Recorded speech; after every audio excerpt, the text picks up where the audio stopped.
When the largest African-American Pentecostal denomination, when that leader stands up and said, I endorse that woman, and the black church votes predominantly for the party that is anti-God. What's going on here? I was trained as a church historian. I am revolted and disgusted by the son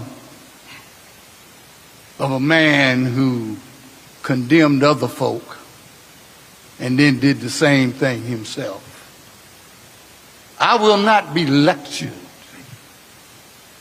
by the great-great-grandsons of white preachers that told black folk slavery was ordained by God and you ought to be happy to be a slave. I will not be lectured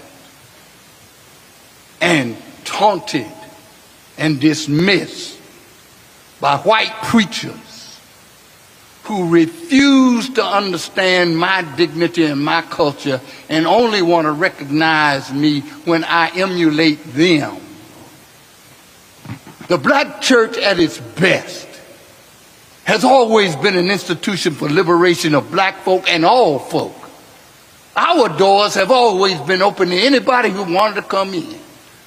Our faith has always been about love, about loving folk enough to hold them accountable for their disrespect of God's creation of black folk.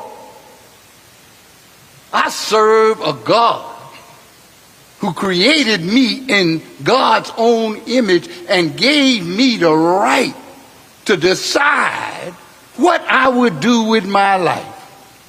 I'm grateful that I had a praying mama. I'm grateful I had a father who was light-skinned and decided he was going to continue to identify as a black man because his daddy was the only black person in the town he was raised up in upstate New York. Nappy-headed, bronze-skinned Jesus. Here in North Africa. Who died on a cross that I can have life more fully. And I will not allow somebody who denies the truth of the matter. He would rather have somebody with 34 felony convictions for an innumerable number of other court cases waiting on him, who has been sued over 4,000 times in his lifetime, who gets off a bus, talks about putting Tic Tacs in his mouth,